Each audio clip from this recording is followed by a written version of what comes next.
Assalamualaikum warahmatullahi wabarakatuh.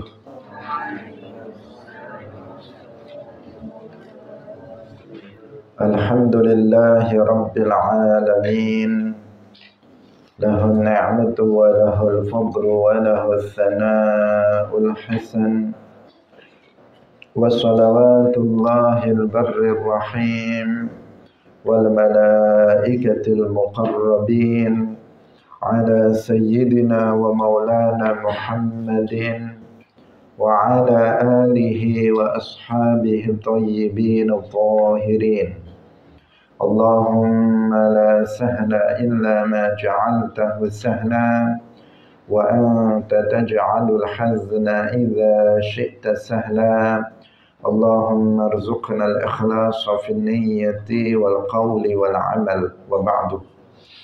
Ila Nabi al-Mustafa sallallahu alaihi wasallam wa ikhwanihi min al-anbiya'i wal mursalin wa syuhada'i was salihin, khususan ila sultan al-awliya Syekh Abdul Qadir al-Jilani wa Syekh Ahmad al-Rifai wa Syekh Naqsyabandi wa Syekh Abdullah al-Harari wa ila arwahi muassisi jam'iyyati Nahdlatul Ulama Syekh Muhammad Hashim Ash'ari wa Syekh Bisri Sansuri wa Syekh Abdul Wahab Hasbuwah wa ila arwahi jami'i ahli al-qubur min al-muslimin wal muslimat.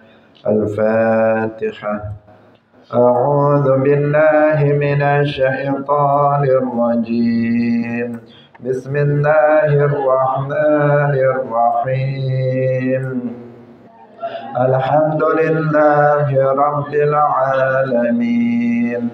Ar-Rahmanir Rahim. Maliki yaumiddin. Iyyaka na'budu wa iyyaka nasta'in. Ihdinas siratal mustaqim. Siratal ladzina an'amta 'alaihim ghairil maghdubi 'alaihim waladdallin. Amin. Hadirin hadirat kaum muslimin muslimat rahimakumullah. Pemirsa Madu TV yang berbahagia, alhamdulillah kita bersyukur kepada Allah Subhanahu wa taala. Pada pagi hari ini Allah Subhanahu wa taala masih melimpahkan nikmat-nikmatnya kepada kita, terutama nikmat taufik. Karena hanya dengan taufik Allah Subhanahu wa taala kita bisa melaksanakan amal ketaatan. Semoga Allah Subhanahu wa taala menetapkan taufiknya untuk kita sehingga kita bisa istiqamah dalam beramal soleh. Amin ya rabbal alamin. Salawat dan salam semoga tetap terlimpahkan kepada Nabi Agung Nabi Muhammad sallallahu alaihi wasallam, para sahabatnya, keluarganya, serta seluruh umat Islam yang mengikuti beliau ila yaumil qiyamah. Kita ikhlaskan niat kita masing-masing, kita ngaji lillahi ta'ala. Kita sampai pada hadis 288. Qala al-musannifu rahimahullahu ta'ala an Abi Sa'id al-Khudri radhiyallahu anhu qala qala Rasulullah sallallahu alaihi wasallam. Qala wasdawuh sapa Rasulullah sallallahu alaihi wasallam. Yuja'u dan tekaaken binuhin kelawan Nabi Nuh alaihi salam yaumal qiyamati ing dalam dina kiamat. Fayuqalu nuli dan ucapaken lahu maring Nabi Nuh, hal ballaghta ana ta wis nyampeaken sapa sira. Fayaqulu nuli jawab sapa Nabi Nuh, na'am, inggih. Ya Rabbi, hai pangeran ingsun. Fatus alu nuli den takoni sapa ummatuhu umate Nabi Nuh. Hal ballaghakum ana ta wis nyampeaken sapa Nuh ing sira kabeh. Fayaquluna nuli padha ngucap sapa kaum Nuh ma ja'ana binadhir min nadhir. Ma ja'ana ora teka sapa Nuh ing kita min nadhirin saking wong kang aweh peringatan. Fayaqulu nali dawuh sapa Allah man syuhuduka man iku sapa syuhuduka utai pira-pira saksi sira. Fayaqulu nuli ngucap sapa Nabi Nuh Muhammadun kanjeng Nabi Muhammad wa ummatuhu lan umate Nabi Muhammad. Fayuja'u nuli den tekaaken bikum kelawan sira kabeh. Fatashhaduna mongko aweh persaksian sapa sira kabeh. Tsumma qara'a nuli mawas sapa Rasulullah sallallahu alaihi wasallam wa kadzalika ing ayat wa kadzalika ja'alnakum ummatan wasata qala adla ummatan wasata ay ummata adla litakunu syuhada'a 'alan nasi wa yakuna ar-rasulu 'alaikum syahida. Diriwayatkan dari Abu Sa'id Al-Khudri radhiyallahu anhu bahwa beliau berkata, Rasulullah sallallahu alaihi wasallam bersabda, Nabi Nuh pada hari kiamat akan didatangkan. Di sini yang dibuat contoh adalah Nabi Nuh alaihi salam oleh Rasulullah sallallahu alaihi wasallam. Bukan karena Nabi Nuh adalah Nabi dan Rasul yang pertama secara mutlak sebagaimana dikatakan oleh orang Wahabi. Karena orang Wahabi pengikut Ibnu Taimiyah dan Muhammad bin Abdul Wahhab, mereka meyakini bahwa Nabi Nuh alaihi salam adalah Nabi dan Rasul yang pertama secara mutlak. Dan ini tidak benar. Karena dengan keyakinan yang seperti ini, berarti dia menafikan kenabian dan kerasulan Nabi Adam alaihissalam. Menafikan kenabian kerasulan Nabi Syekh alaihissalam.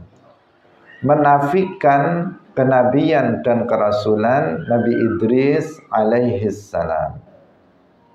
Padahal kita umat Islam telah bersepakat bahwa Nabi Adam alaihissalam itu adalah seorang nabi dan rasul, mujma' alaih. Kenabian beliau sudah disepakati oleh seluruh umat karena sudah ada nas yang menjelaskan bahwa beliau adalah nabi dan rasul. Innallaha astafa Adam. Bahwa Allah itu telah memilih Adam itu sebagai nabi dan rasul. Tetapi di sini disebutkan Nabi Nuh alaihissalam karena memang Nabi Nuh alaihissalam beliau adalah awwalur rusul ursila ilal kuffar. Nabi Nuh adalah rasul yang pertama kali diutus kepada orang-orang kafir.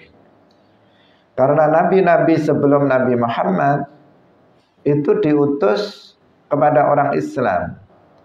Nabi Nuh alaihissalam diutus kepada umat yang Islam, yang beragama Islam. Semua umat Nabi Adam itu Muslim. Demikian juga Nabi Syekh dan Nabi Idris, semua umatnya itu beragama Islam. Tugas mereka adalah mengajak mereka untuk menjalankan syariat Islam, menjalankan kewajiban dan meninggalkan hal-hal yang diharamkan. Itu tugas mereka, mendakwahkan risalah kepada mereka, bukan untuk mengajak mereka masuk Islam, tetapi mengajak mereka untuk menerapkan syariat Islam. Nah, sedangkan Nabi Nuh alaihissalam adalah nabi dan rasul yang pertama kali diutus kepada kaum yang kafir. Nah, makanya di sini, karena di sini adalah tentang persaksian umat Nabi Muhammad terhadap nabi-nabi juga sebelum Nabi Muhammad sallallahu alaihi wasallam, maka yang di sini yang dibuat contoh adalah Nabi Nuh alaihi salam. Karena Nabi Nuh alaihi salam ketika beliau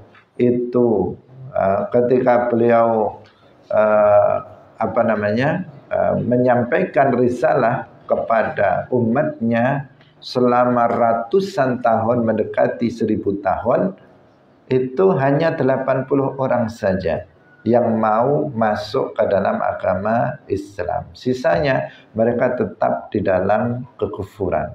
Meskipun beliau tidak pernah lalai dari dakwah. Bukan beliau santai-santai di dalam dakwahnya, tetapi beliau itu terus menerus berdakwah tanpa henti. Tetapi Allah Subhanahu wa taala yang menentukan hidayah seseorang, sehingga istri beliau tidak masuk ke dalam agama Islam. Salah satu putranya yang bernama Kan'an juga tidak mau masuk ke dalam agama Islam. Karena memang hidayah Allah Subhanahu wa taala yang menentukan. Tugas para nabi, tugas para dai itu hanya balagh, hanya menyampaikan saja apa yang yang wajib disampaikan kepada umat. Masalah hidayah Allah Subhanahu wa taala yang menentukannya. Hadirin yang dirahmati oleh Allah Subhanahu wa taala. Pada hari kiamat Nabi Nuh alaihissalam akan didatangkan, para malaikat yang mendatangkannya. Kemudian ditanya, Allah bertanya kepada Nabi Nuh alaihissalam, hal balaghta, apakah kamu sudah menyampaikan risalah dariku kepada umatmu? Kemudian beliau menjawab, iya, karena memang beliau sudah menyampaikannya. Beliau sudah menyampaikan risalah kepada umatnya. Kemudian kaumnya ditanya, kaum Nabi Nuh ditanya, kaum yang kafir yang tidak mau beriman kepada Nabi Nuh alaihissalam ditanya, apakah hal balaghakum, apakah Nabi Nuh alaihissalam sudah menyampaikan risalah kepada kalian? Kemudian mereka berbohong. Mereka mengatakan, umatnya mengatakan, ma ja'ana min nadhir, gak ada seorang pun yang memberikan peringatan kepada kami, kata kaumnya Nabi Nuh alaihissalam. Kemudian Nabi Nuh ditanya, apa atau siapa yang menjadi saksi untuk kamu bahwa kamu sudah menyampaikan risalah kepada umatmu? Siapa yang bisa menjadi saksi kebenaran apa yang kamu ucapkan? Kemudian Nabi Nuh alaihissalam menjawab, Muhammadun wa ummatuhu. Yang bisa menjadi saksi adalah Nabi Muhammad dan umatnya. Maka umat Nabi Muhammad kita ini kemudian didatangkan menjadi saksi kebenaran bahwa Nabi Nuh alaihissalam itu sudah menyampaikan risalah kepada umatnya. Dan Rasulullah sallallahu alaihi wasallam kemudian membaca ayat wa kadzalika ja'alnakum ummatan wasata litakunu syuhada'a 'alan nasi wa yakuna ar-rasulu 'alaikum syahida. Ini salah satu keistimewaan dari umat Nabi Muhammad sallallahu alaihi wasallam, bahwa mereka menjadi syuhada, menjadi saksi-saksi nanti pada hari kiamat, termasuk dalam hal ini yang diceritakan dalam hadis ini menjadi saksi bagi Nabi Nuh alaihissalam bahwa Nabi Nuh alaihissalam telah menyampaikan risalahnya kepada umatnya. Tetapi umatnya kebanyakan di antara mereka itu membangkang, mendustakan dakwah Nabi Nuh alaihissalam. Wasata dalam ayat ini artinya adla, keadilan. Wa kadzalika ja'alnakum ummatan wasata, artinya bahwa umat Nabi Muhammad itu umat yang wasata, sering diartikan wasat itu tengah-tengah, yang moderat. Moderat artinya adil, umat yang adil. Litakunu syuhada'a 'alan nas, agar kalian umat Nabi Muhammad itu menjadi saksi bagi manusia nanti pada hari kiamat. Wa yakuna rasulu 'alaikum syahida, dan Rasul itu menjadi saksi atas kalian. Hadirin rahimakumullah. Kita lanjutkan pada hadis yang berikutnya. Ani bin Umar radhiyallahu anhuma. Kalau Ibnu Umar biasanya radhiyallahu anhuma, karena Abdullah itu sahabat putra dari Umar bin Khattab. Umar itu juga sahabat Nabi, Umar bin Khattab. Anin Nabi sallallahu alaihi wasallam qala wasdawa sapa kanjeng Nabi, mafatihul ghaibi khamsun. Mafatihul ghaibi utawi pira-pira kuncine perkara kang ghaib iku khamsun ana 5. La ya'lamuha, orang ngaweruhi. La orang ngaweruhi ing mafatih al ghaib illallahu kejaba Allah. La ya'lamu, orang ngaweruhi ma ing perkara taghidu kang apa? Taghidu al-arham. Nah, taghidu kang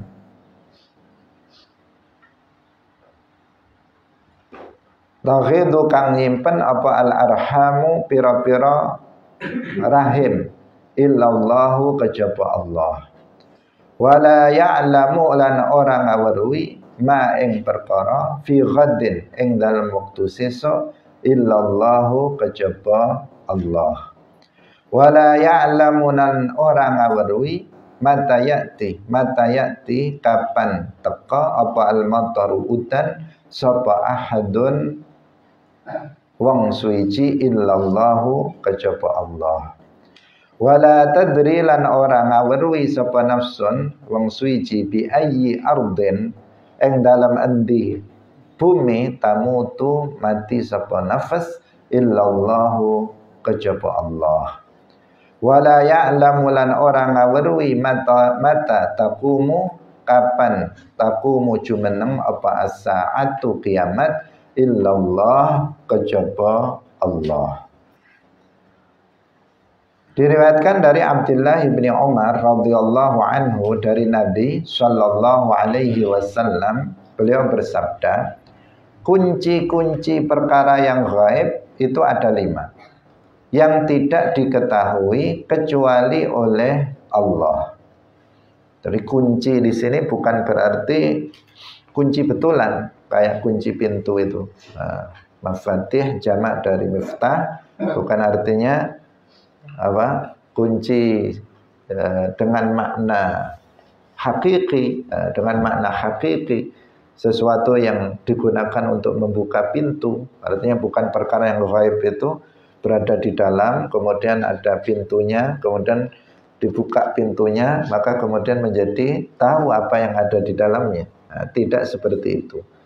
Tidak dalam makna hakiki, tetapi dalam makna isti'arah, dalam makna majaz. Itu maksudnya bukan secara fisik, bukan kunci secara fisik. Tetapi di sini dalam rangka majaz atau isti'arah. Artinya sesuatu yang menghantarkan kepada pengetahuan terhadap perkara yang gaib.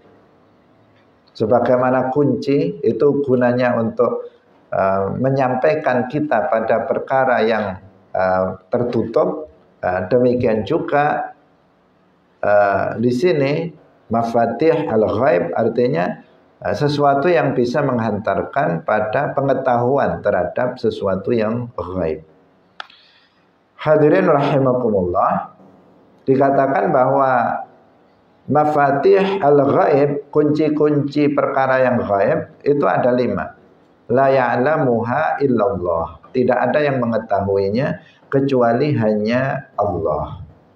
Di sini penting untuk kita pahami bahwa enggak ada yang mengetahui semua perkara yang gaib kecuali hanya Allah. Ini akidah. Ini akidah ahli sunnah wal jamaah yang harus dipegangi. Enggak boleh seseorang meyakini sebaliknya. Apa itu? Saya ulangi lagi. Di antara keyakinan ahli sunnah wal jamaah yang mendasar adalah meyakini bahwasanya tidak ada yang mengetahui semua perkara yang gaib kecuali hanya Allah. Malaikat tidak mengetahui semua perkara yang gaib. Para nabi, termasuk Nabi Muhammad, tidak mengetahui semua perkara yang gaib. Seorang wali tidak mengetahui semua perkara yang gaib, karena la ya'lamul ghaiba illallah. Tidak ada yang mengetahui perkara yang gaib kecuali hanya Allah. Gaib itu apa? Gaib itu ma ghaba an hissina. Sesuatu yang tidak terjangkau oleh indera kita, yang nggak bisa kita lihat, yang nggak bisa kita dengar, nggak bisa kita raba, tidak bisa kita rasa. Itu namanya gaib. Nah, sesuatu yang nggak terjangkau oleh indera kita. Nggak ada yang mengetahui sesuatu yang gaib secara keseluruhan kecuali hanya Allah. Sebagian para nabi, sebagian para wali diberitahu oleh Allah. Mereka nggak tahu perkara yang gaib pada dasarnya. Tetapi ada sebagian para nabi seperti Nabi Muhammad sallallahu alaihi wasallam itu diberitahu oleh Allah tentang sedikit sekali dari perkara yang gaib. Seperti Nabi misalnya menceritakan tentang hal-hal yang akan terjadi di masa yang akan datang, berupa tanda-tanda kiamat. Nabi memberitahukan itu. Itu perkara yang gaib ketika itu, tetapi Nabi memberitahukannya.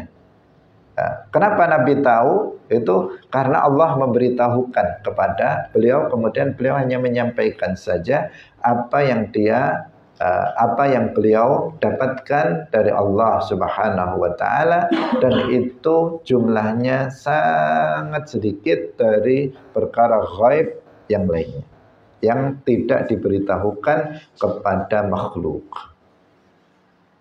Bisa difahami? Demikian juga para malaikat sebagian diberitahu sedikit saja. Nah, sedikit saja dari perkara yang gaib. Mereka nggak akan tahu kecuali jika Allah memberitahukan kepada mereka. Maka di sini harus waspada. Harus waspada terhadap akidah yang fasidah, akidah yang merusak.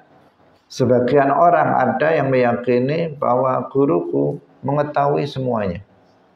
Mengetahui semua hal, nggak ada yang nggak ditahu oleh guruku misalnya. Atau sebagian keyakinan orang yang mengatakan bahwa Nabi Muhammad itu mengetahui semua yang gaib. Atau sebagian orang mengatakan bahwa Nabi Muhammad mengetahui semua yang diketahui oleh Allah. Jadi semua yang Allah tahu, maka Nabi Muhammad juga mengetahuinya. Ada sebagian orang meyakini keyakinan seperti itu, dan itu keyakinan yang batil, keyakinan yang bertentangan dengan Al-Quran, keyakinan yang bertentangan dengan hadis. Di antara hadisnya yang kita baca ini, bahwa Rasulullah Shallallahu Alaihi Wasallam bersabda, mafatihul ghaibi khamsun la ya'lamuha illallah. Bisa difahami ya. Nah, ini penting untuk dipegangi, untuk dibuat sebagai pegangan. Karena itu kita nggak boleh percaya begitu saja terhadap seseorang yang berbicara tentang perkara yang gaib. Seperti misalnya para dukun, para arraf, kahin, para dukun, yang mereka menyampaikan tentang sesuatu yang gaib kepada kita. Maka kita nggak boleh kemudian meyakini kebenaran apa yang dia ucapkan. Kenapa? Karena nggak ada yang tahu perkara yang gaib kecuali hanya Allah Subhanahu wa ta'ala. Sedangkan yang disampaikan oleh dukun itu hanyalah sesuatu yang dia dapatkan dari jin. Dari jin yang membantu dia, yang jin itu hanya mencuri dengar saja, seperti yang beberapa pertemuan sebelumnya kita jelaskan. Bahwa jin hanya mencuri dengar dari percakapan para malaikat yang telah diberitahukan oleh Allah tentang takdir manusia yang tercatat di Lauhil Mahfuz.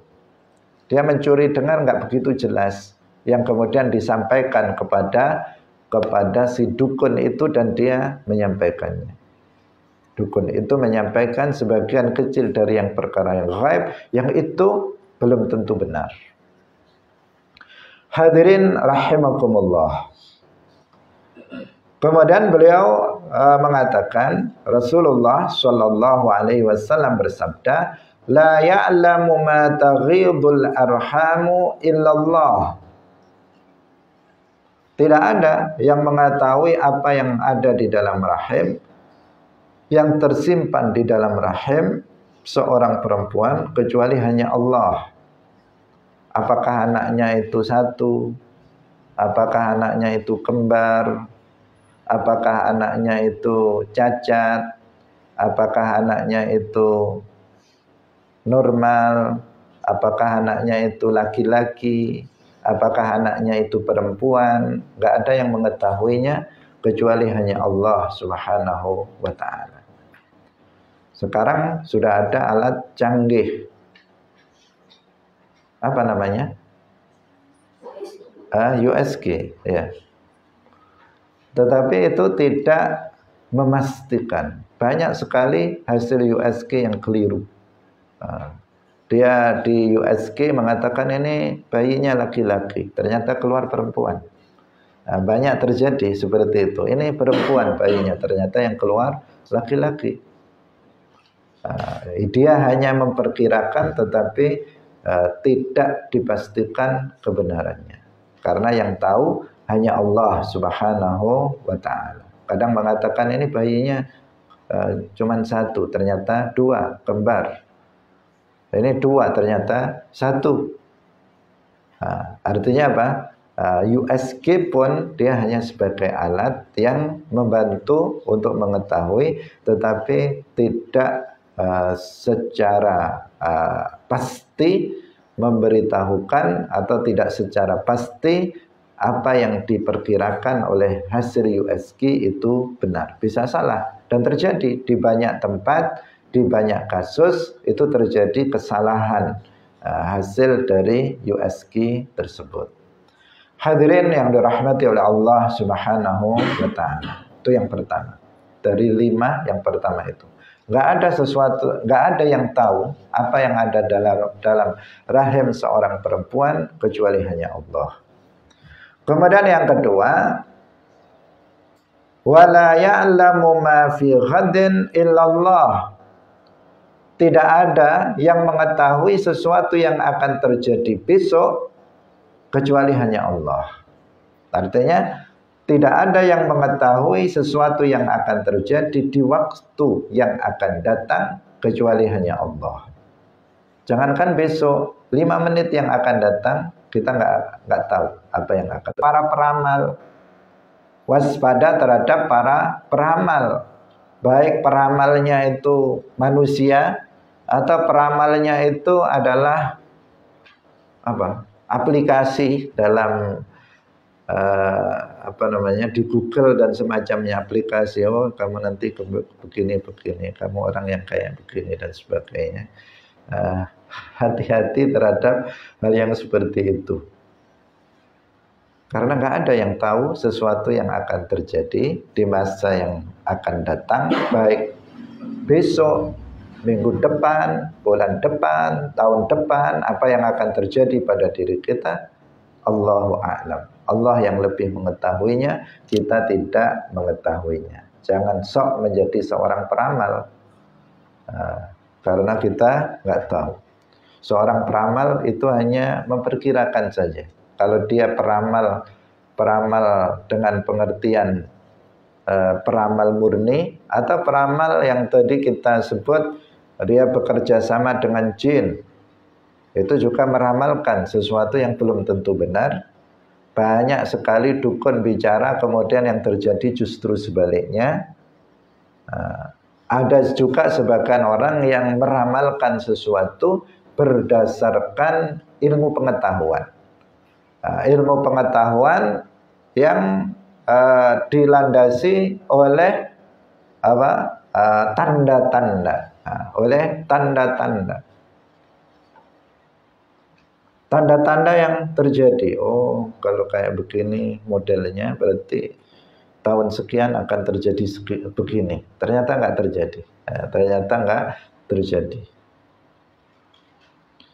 Maka dua-duanya kita nggak boleh untuk meyakini kebenaran terhadap ramalan seseorang tentang apa yang akan terjadi di masa yang akan datang. Misalnya, oh kamu kayak begini, berarti kamu nanti suami kamu begini modelnya dan sebagainya.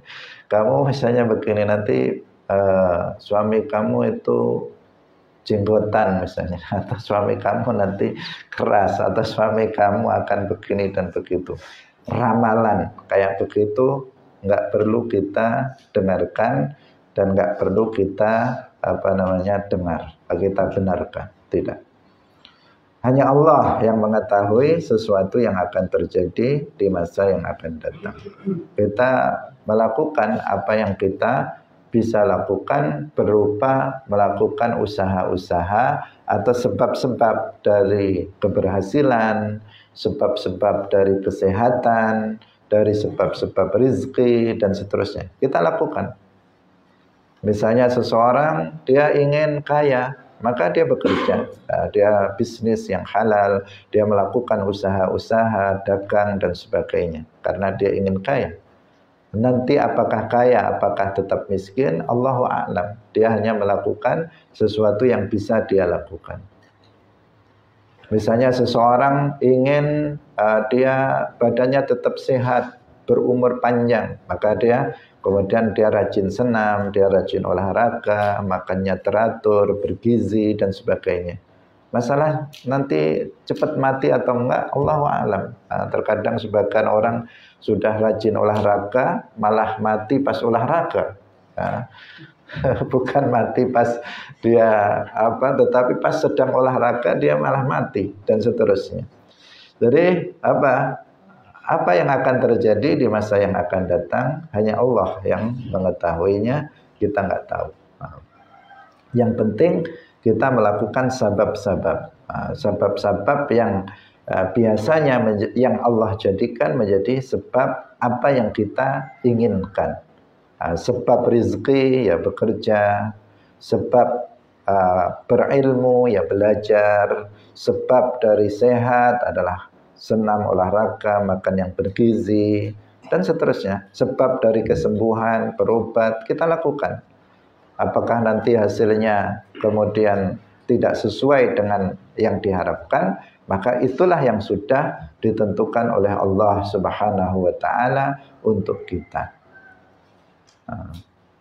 Ada seseorang sakit, dia berobat kemudian sembuh. Ada sebagian orang sakit, dia berobat tetapi tidak sembuh.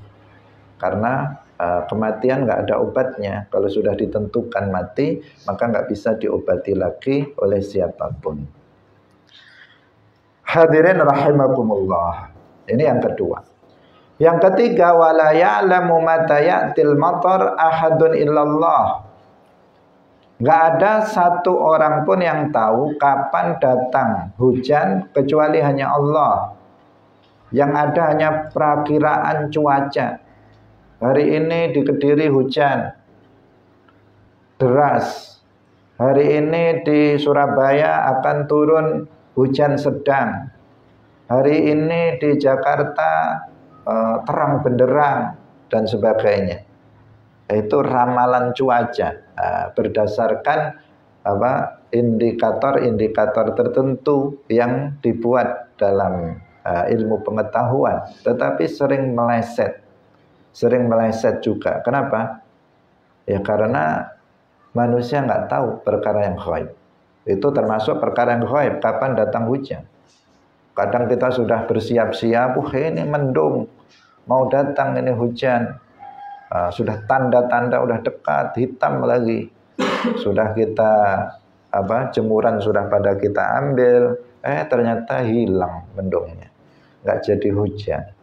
Seperti beberapa hari ini setiap hari mendung tetapi nggak hujan-hujan. Jadi kapan datangnya hujan? Hanya Allah yang mengetahuinya, kita tidak mengetahuinya. Paham? Jadi orang memperkirakan saja berdasarkan tanda-tanda, tetapi Allah Subhanahu wa Ta'ala yang lebih tahu kapan datangnya hujan. Apakah nanti sore hujan? Allahu a'lam. Apakah hari ini hujan? Allahu a'lam. Apakah besok akan hujan? Allahu a'lam. Semuanya Allah yang lebih mengetahui, kita nggak tahu. Kita hanya bisa berdoa saja kepada Allah, ya Allah, anzil alaina ma'an. Atau turunkan hujan kepada kita. Di sini sudah lama nggak hujan, kita berdoa untuk meminta hujan. Nah, misalnya itu yang dilakukan oleh seseorang, apakah hujan atau tidak, semuanya sudah ditentukan oleh Allah Subhanahu wa Ta'ala, dan kita tidak tahu kapan datangnya hujan itu. Ini yang ke berapa tadi? 1, 2, 3. Nah, kemudian yang keempat, wala tadri nafsun bi ayyi ardin tamutu illallah. Seseorang tidak tahu di bumi mana dia akan mati, kecuali hanya Allah. Hanya Allah yang tahu. Kita nanti itu matinya di mana? Apakah mati di Kediri, atau mati di Jakarta, atau mati di Riau, atau mati di mana ini? Di Sumatera Utara, atau mati di mana tempatnya? Di daerah itu pun belum tahu. Apakah matinya di pondok misalnya kalian, atau matinya di rumah, atau matinya di jalan pas naik sepeda, nggak tahu. Apakah matinya di kamar atau matinya di rumah sakit? Allahu a'lam. Hanya Allah yang tahu. Kita nggak tahu. Tapi yang pasti kita semuanya akan mati. Tapi di mana tempatnya itu yang nggak tahu. Di mana tempatnya dan kapan waktunya kita tidak tahu. Tapi bahwa kita akan mati kita tahu. Kenapa? Karena sudah ada nas yang menyebutkan kullu nafsin dha'iqatul maut. Setiap orang akan merasakan kematian. Maka kita tahu kita akan mati, tetapi mata kapan? Aina, di mana? Mata namut wa aina namut, kapan kita akan mati? Di mana kita akan mati? Hanya Allah Subhanahu wa Ta'ala yang mengetahuinya. Kita nggak bisa ngatur-ngatur, nggak bisa mengatur-ngatur tempat kematian kita. Nggak bisa. Nggak bisa saya mau mati di sana saja, atau saya mau mati di sana saja, atau saya mau mati di tempat ini saja. Nggak bisa.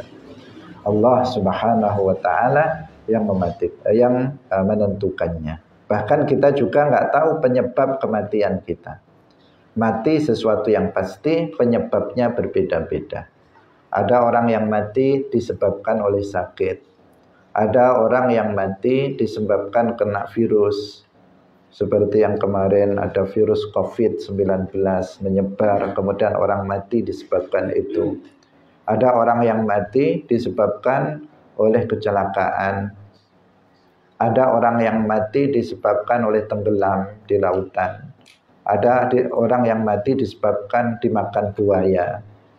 Ada orang yang mati kemudian disebabkan terpleset di kamar mandi. Ada orang yang mati disebabkan disebabkan tidur nggak bangun-bangun dan sebagainya, kebablasan dan macam-macam. Banyak sekali penyebab dari kematian, tetapi mati itu satu, sesuatu hal yang pasti, sebabnya yang beda-beda. Ada orang yang mati karena berperang fisabilillah, kena bom atau kena senjata musuh dan seterusnya. Wala tadri nafsun bi ayyi ardin tamutu illallah. Kemudian yang terakhir, yang kelima, wala ya'lamu mata taqumus sa'ah illallah.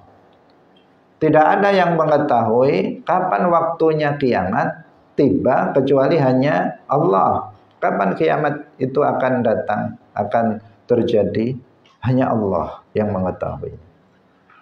Nah, meskipun Rasulullah Shallallahu Alaihi Wasallam itu sudah menyampaikan tanda-tandanya, tandanya yang bisa diketahui tandanya, tetapi kapan persis datangnya kiamat itu nggak ada yang tahu kecuali hanya Allah. Dulu ada yang memprediksi kiamat akan terjadi 2012. Sehingga ada film Kiamat 2012. Difilmkan kiamatnya akan terjadi 2012. Tetapi sekarang sudah 2024. Dan kiamat belum terjadi. Ada juga yang meramalkan tahun kemarin itu terjadi kiamat. Tetapi juga tidak terjadi. Banyak ramalan-ramalan tentang kiamat, kapan akan terjadi, tetapi semuanya itu tidak boleh kita untuk membenarkannya, karena kapan datang persis kiamat waktunya itu hanya Allah Subhanahu wa taala. Tetapi bahwa kiamat sudah dekat itu benar. Kiamat itu sudah dekat. Sebagaimana disebutkan dalam Al-Qur'an, iqtarabatis sa'ah, bahwa kiamat itu sudah dekat. Sudah dekat itu maksudnya bukan berarti besok atau tahun depan atau sebulan lagi atau 5 tahun lagi. Bukan artinya seperti itu. Dekat artinya bahwa bumi ini antara yang sudah dilalui dan yang belum dilalui itu sudah lebih banyak yang sudah dilalui. Artinya dari waktu umur dunia ini misalnya ditentukan 1 miliar tahun. Misalnya, ini hanya misalnya sebagai pemahaman. Misalnya 1 miliar tahun. Ini sekarang sudah dapat berapa? Kalau 1 miliar berarti sudah dapat 700 juta tahun. Misalnya. Artinya yang sudah kepakai itu sudah lebih banyak daripada yang tidak, maka dikatakan dekat. Tetapi secara zahir, melihat tanda-tanda yang ada, kalau pada masa sekarang ya semakin dekat, tetapi tidak dalam jangka waktu 5 tahun atau 10 tahun. Kenapa? Karena yang pertama, tanda kiamat, tanda kecil kiamat semua sudah terjadi. Kecuali satu, berarti tinggal nunggu, yaitu Al-Mahdi, habis itu Dajjal, Nabi Isa, begitu seterusnya, dan itu waktunya tidak sebentar, puluhan tahun Nabi Isa alaihissalam tinggal di bumi, itu tidak hanya setahun 2 tahun, beliau Al-Mahdi juga demikian. Karena itu apa? Ya, kalau dari sisi tahun, zahirnya kita nggak akan mendapati kiamat. Kita nggak akan mendapati kiamat itu. Tetapi kiamat kecil dengan pengertian mati, ya semua akan kita alami. Hadirin rahimakumullah. Jadi tidak ada yang mengetahui kapan waktu datangnya kiamat kecuali hanya Allah Subhanahu wa taala. Nabi Muhammad nggak tahu kapan datangnya hari kiamat. Nggak tahu.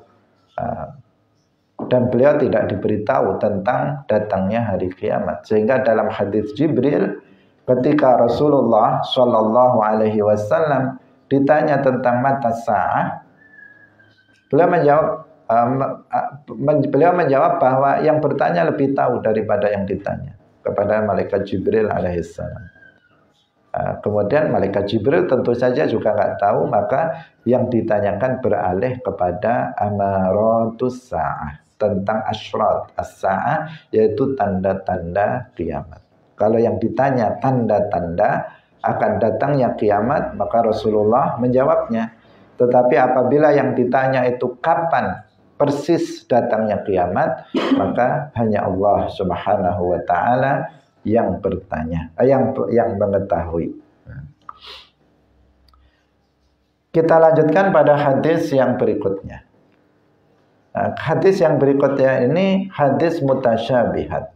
Kita tidak akan maknani ya, seperti yang hadis yang lainnya, karena mutasyabihat. Mutasyabihat itu dimaknai hanya bisa diterjemahkan maknanya, tidak diterjemahkan harfan-harfan, kata demi kata, huruf demi huruf, tidak. Sehingga kini tidak kita terjemahkan. An Abi Hurairah radhiyallahu anhu qala Rasulullah sallallahu alaihi wasallam yaqulullahu azza wa jalla ana 'inda dhanni 'abdi bi wa ana ma'ahu idza dzakarani fa in dzakarani fi nafsihi dzakartuhu fi nafsi wa in dzakarani fi mala'in dzakartuhu fi mala'in khairin minhum wa in taqarraba ilayya bi shibrin taqarrabtu ilaihi zira'an wa idza taqarraba ilayya zira'an taqarrabtu ilaihi ba'an wa in atani yamshi ataituhu harwalan. Tentang makna hadis ini insyaallah kita jelaskan besok ya, karena ini panjang hadisnya dan memerlukan penjelasan secara terang dan pelan-pelan. Karena kalau tidak nanti akan terjadi kesalahpahaman, karena ini hadis mutasyabihat.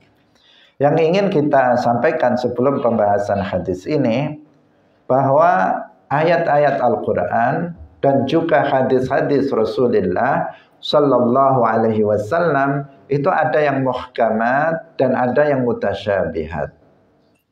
Nah, yang mutasyabihat artinya yang dari sisi bahasa itu memiliki lebih dari satu makna.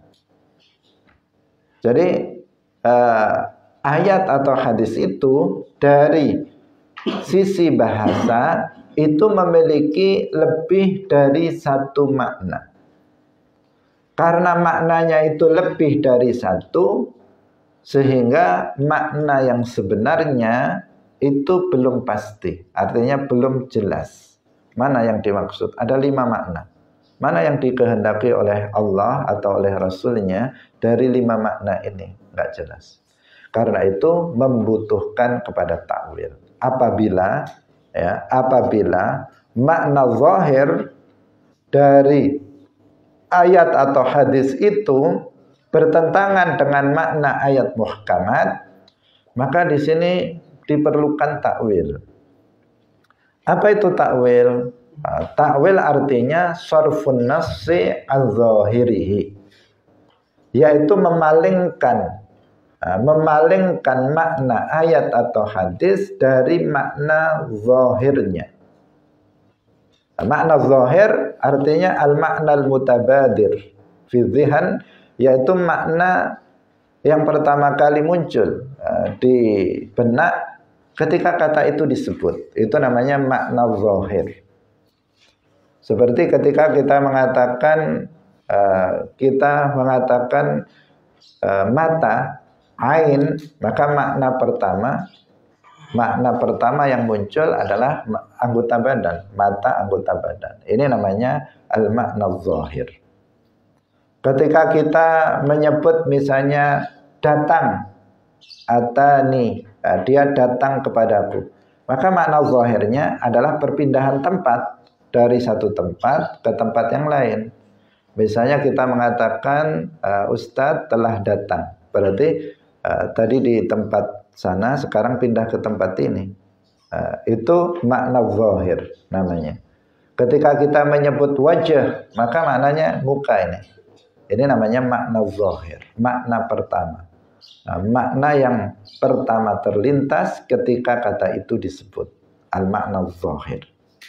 Ketika makna zahir dari sebuah ayat atau hadis mutasyabihat itu bertentangan dengan akidah Islam yang diterangkan oleh ayat dan hadis muhkamat, yaitu ayat atau hadis yang hanya memiliki satu makna, sehingga maknanya sudah jelas, nggak perlu kemudian dibawa kemana-mana, dipahami apa adanya. Itu namanya ayat atau hadis muhkamat. Ada ayat atau hadis makna zahirnya itu bertentangan dengan makna ayat atau hadis muhkamat. Maka ayat atau hadis mutasyabihat itu harus ditakwilkan. Apa tadi takwil? Sarfun nassi az-zahirihi. Memalingkan makna ayat atau hadis yang mutasyabihat tadi dari makna zahirnya. Artinya makna zahirnya enggak dipakai, tetapi memakai makna batin, makna yang lain dari kata itu di dalam bahasa Arab. Itu yang disebut dengan takwil. Nah, nanti hadis ini banyak sekali yang mutasyabihat di sini. Ketika dikatakan inda dhanni abdi, di situ mutasyabihat. Ketika Allah berfirman ana ma'ahu, ini mutasyabihat. Ketika dikatakan dikatakan taqarrabtu ilaihi, itu mutasyabihat. Ketika dikatakan ataituhu harwalatan, itu juga mutasyabihat. Nah, insyaallah tentang maknanya akan kita jelaskan dalam pertemuan berikutnya. Hadirin rahimakumullah, demikian pengajian kita pada pagi hari ini. Semoga bermanfaat bagi kita semuanya. Barakallahu fikum. Wallahul muwaffiq ila aqwamit thoriq. Wassalamualaikum warahmatullahi wabarakatuh. La ilaha illallah. Allahumma salli ala sayyidina Muhammad wa ala alihi wa sahbihi wa sallim. Rabbi ghfirli wa liwalidayya wa lil mu'minina wal mu'minat.